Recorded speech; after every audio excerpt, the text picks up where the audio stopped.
አሰላሙ አለይኩም። ህልም ያሉ ህልምዎንስ በሸሪዓው መንገድ ማስፈታት ይፈልጋሉ? እንግዲያውስ ይህንን ቻናል ሰብስክራይብ በማድረግ ቤተሰቡን ይቀላቀሉ። እንዲሁም አዳዲስ የምንፈታቸው የህልም ፍቾች እንደርሳችሁ የደውሏን ምልክት መጫናችሁን አትርሱ። ዛሬ ወደ እናንተ ይዤላችሁ የቀረብኩት ትዕይንተ ስጋ ነው። አንድ ሰው በህልሙ ስለ ስጋ ካየ እስላማዊ ፍቹ ምን ይመስላል የሚለውን ወደ እናንተ ይዤላችሁ ቀርቤያለሁ። ይህንን ቪዲዮ ላይክ በማድረግ ጀምሩት። በመጀመሪያ አንድ ሰው ስጋ ካየ ስለ ስጋ በህልሙ ካየ አጠቃላይ ወይም ደግሞ ጥቅል ፍቹ የህልም ስጋ ገንዘብን የሚወክል ሲሆን እንደ ትዕይንቱ የተለያዩ ትርጓሜዎች ይሰጡታል። የተቀቀለ ስጋ፣ አንድ ሰው በህልሙ ስለተቀቀለ ስጋ ካየ ገንዘብ ሲሆን ጥሬ ስጋ ደግሞ ህመም እና ስቃይን ያስጠነቅቃል። ያም ሆኖ ጥሬ ስጋን መመገብ ጥቅም ማግኘትን ሊያበስር የሚችልበትም አግባብም አለ።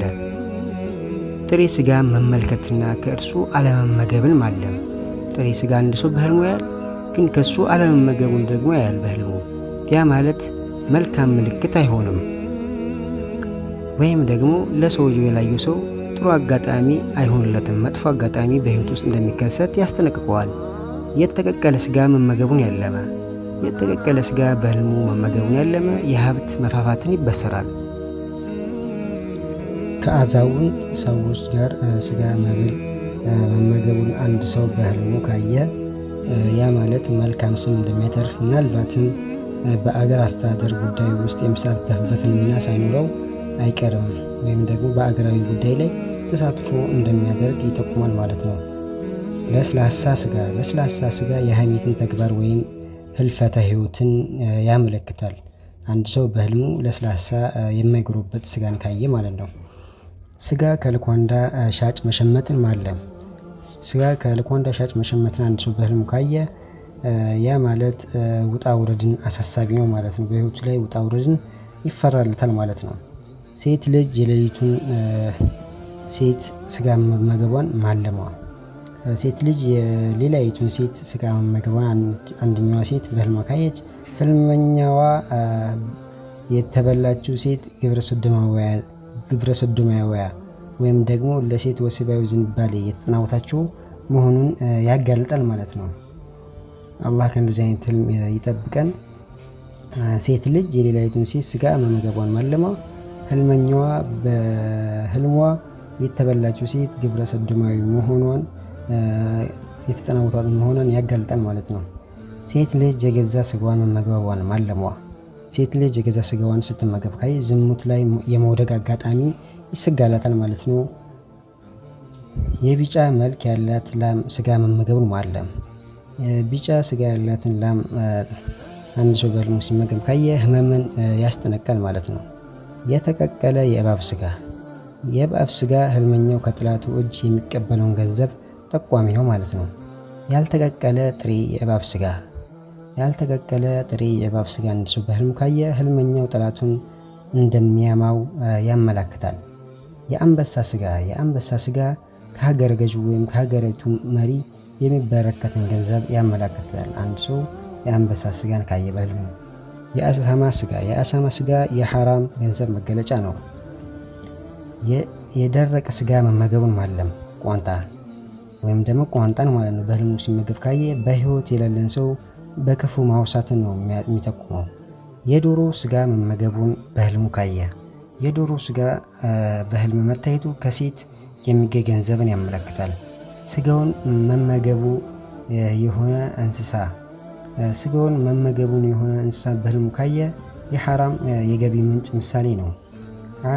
አሳን መመገብን ማለም ያለ ብዙ ውጣ ውረድ የሚገኝን አስደሳች የሐላል ገንዘብ የሚጠቁም ነው። ሙሉ በግ መጥበሱን አርስቶ አድርጎ መብላቱን ያለመ ገንዘብ በማግኘት ይበስራል የሚለውን ይጠቁማል። ለብ ያለ የጎድን አጥንትን መመገቡን ያለመ ሰው የሴት ምሳሌ ነው። ሐዋ ከአደም ከጎድን ተፈጥራለችና ማለት ነው። የጎን አጥንት ነው መመገቡን አንድ ሰው ካየ የሴት ምሳሌ ነው። ሐዋ ከአደም ከጎኑ አጥንት ስለተፈጠረች ማለት ነው። አንድ ግለሰብ ለእራት መጋበዝን ማለም ያንኑ ሰው ጨለማን ተገን አድርጎ መሸፈት መሆኑን ያመላክታል ማለት ነው። ሰዎች ለመሳም ወይም ለእራት ለመጋበዝ ማቀዱን ያለመ አብሯቸው ለመነገድ ወይም ከእነርሱ ጋር ለመወዳጀት መሻቱን ሊያመላክት ውሎ አድሮ ግን በጣልቃ ገብነት ወንጀል መውደቁን ያመላክታል።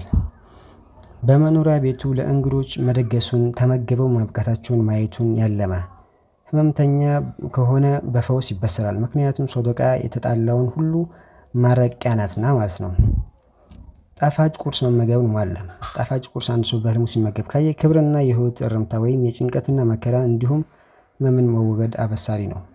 በግራ እጅ መመገብ ማለም በግራ እጅ መመገብ ማለም ከጥላት ወጥመድ ስር መግባት ወይም ወዳጅን ማስቀየም አስጠንቃቂ ነው። ጣፋጭ ነገር መመገብን ከረሜላ ማለም ያ ማለት ደግሞ ችግርን በደግነትና በብልሃት መፍታትን ያመላክታል። ጣፋጭ ነገር ማለት ነው። ኮምጣጣ ምግብ ችግርና ሰቆቃን ወይም ጽናትን ይጠቁማል። ደረቅ ምግብ ፈሳሽ በሚጠጡበት አኳኋን መውሰድ ማለም ያ ማለት ደግሞ የገቢ ማደግ አበሳሪ ነው። የጋብቻ ድግስ መመገብን ያለመ ሰው አስደሳች ክስተትን አበሳሪ ነው። ውድ የበልግ ቲቪ ቻናል ቤተሰቦች ለዛሬ ይዤላችሁ የቀረብኩት ስለ ስጋ የህልም ፍቺን ይመስላል። ለዚህ ቻናል አዲስ ከሆናችሁ ሰብስክራይብ ማድረጋችሁን አትርሱ። ሰብስክራይብ በጣም ያንሳል። ላይክ አድርጉ ለሌሎች እንደርስ። ቻናሉ ሰብስክራይብ በማድረግ የበልግ ቲቪ ቻናል እንደርሳችሁ ደግሞ የደውሏን ምልክታችሁን መጫናችሁን አትርሱ። አዳዲስ የህልም ፍቺ እንደርሳችሁ በጣም አድርጌ ነው የማመሰግነው ስላዳመጣችሁኝ።